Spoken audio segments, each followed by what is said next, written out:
de punition, ça pose problème. Nous aborderons aujourd'hui le problème de l'euthanasie. Mais d'abord, qu'est-ce que l'euthanasie? Le mot euthanasie vient du grec qui signifie bonne, et thanatos, qui signifie mort. En d'autres termes, mort dans de bonnes conditions. Actuellement, l'euthanasie se pratique sans restriction chez les animaux domestiques. Mais qu'en est-il de l'homme? L'euthanasie est une pratique visant à provoquer le décès d'un individu atteint d'une maladie incurable qui lui inflige des souffrances morales et ou physiques intolérables. Je vais maintenant laisser la parole à notre invité du jour, le docteur Vika, médecin en milieu hospitalier ayant été poursuivi pour avoir pratiqué l'euthanasie chez plusieurs de ses patients et finalement relaxé. Bonjour docteur Vika. Bonjour. Alors, pouvez-vous nous parler des différentes formes d'euthanasie? Oui, eh bien, tout d'abord, il faut savoir que l'euthanasie active est illégale en France. Elle n'existe pas en tant que telle dans le code pénal et est assimilée à un homicide. Quant à l'euthanasie passive, appelée abstention thérapeutique, elle est autorisée dans certains cas grâce à la loi Leonetti datant de 2005, relative aux droits des malades en fin de vie, qui dispense des soins palliatifs, c'est-à-dire les soins soulageant les symptômes mais n'aboutissant pas à une guérison totale. Mais qu'appelez-vous euthanasie active et passive? On parle d'euthanasie passive lorsqu'un traitement est arrêté, ce qui a pour effet d'abréger la vie du patient. La mort est donc entre guillemets naturelle. En revanche, l'euthanasie active, elle, tue le patient également, mais par l'injection d'une dose d'éthane de chlorure de potassium. Euthanasie, c'est un mot qui fait peur, du fait de son utilisation lors de la Seconde Guerre mondiale par le régime nazi, qui a fait 150 000 morts. Mais aujourd'hui, qui sont ces personnes qui ont recours à cette pratique? Eh bien, dans la majeure partie des cas, il s'agit de patients atteints de maladies incurables, évolutives, en phase terminale ou dans un coma prolongé. Dans ce dernier cas, c'est la famille qui est à l'origine de la demande d'euthanasie, donc elle qui endosse la responsabilité du décès.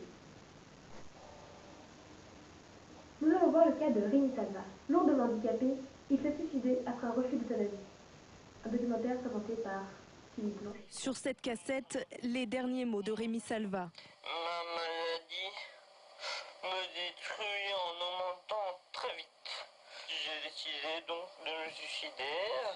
J'espère que le débat sur l'euthanasie ne sera pas jeté à l'eau. Il voulait avoir l'apaisement de se dire que si un jour il souffrait trop et qu'il ne puisse pas lui choisir de partir, il y ait un droit, une possibilité par quelqu'un d'autre de l'aider à partir. Non. Souffrant d'une maladie orpheline dégénérative depuis l'âge de 6 ans, Rémi Salva avait envoyé en mai dernier une lettre à Nicolas Sarkozy dans laquelle il demandait le droit de mourir.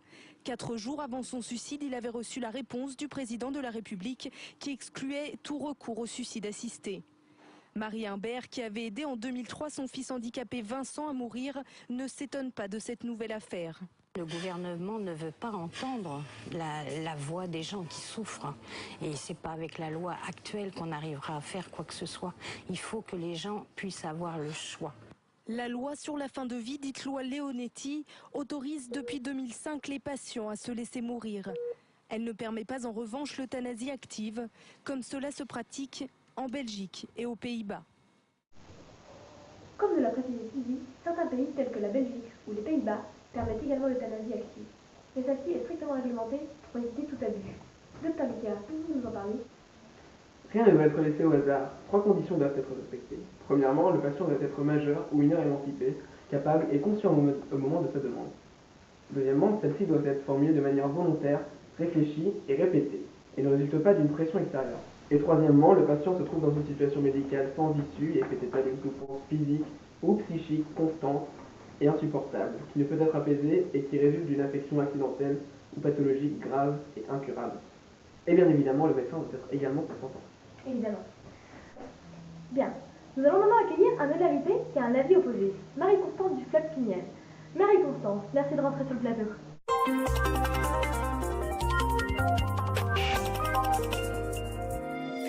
Bonjour, merci de nous recevoir sur le plateau. Votre tout dernier vient de paraître aux éditions Lourdes de France, intitulé « Pourquoi je suis contre l'euthanasie ». Vous écrivez par exemple que l'homme n'a pas le droit de détruire ce qu'il n'est pas capable de créer. Pouvez-vous préciser votre position? L'homme ne dispose pas de sa vie puisqu'elle est un don de Dieu. L'homme n'a donc pas le droit de l'abréger volontairement. Le suicide est prohibé par notre religion, or l'euthanasie est une forme de suicide, un suicide assisté.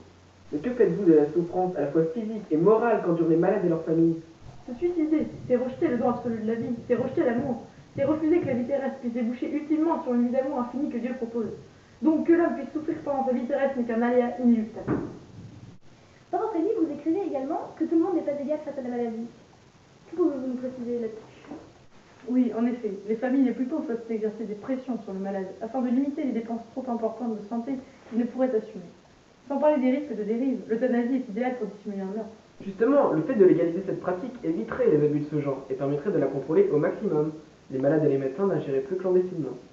Par ailleurs, la loi Kouchner de 2002 commence à reconnaître ces manques d'encadrement et elle interdit l'acharnement thérapeutique. Vous évoquez dans votre livre le serment d'Hippocrate et l'interdiction de mettre fin au jour d'une personne.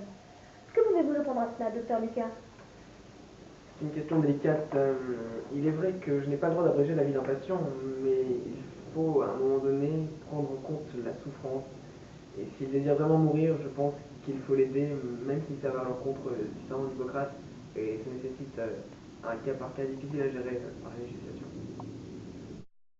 Merci d'avoir participé à notre émission. On se retrouve la semaine prochaine pour un autre sujet qui pose problème.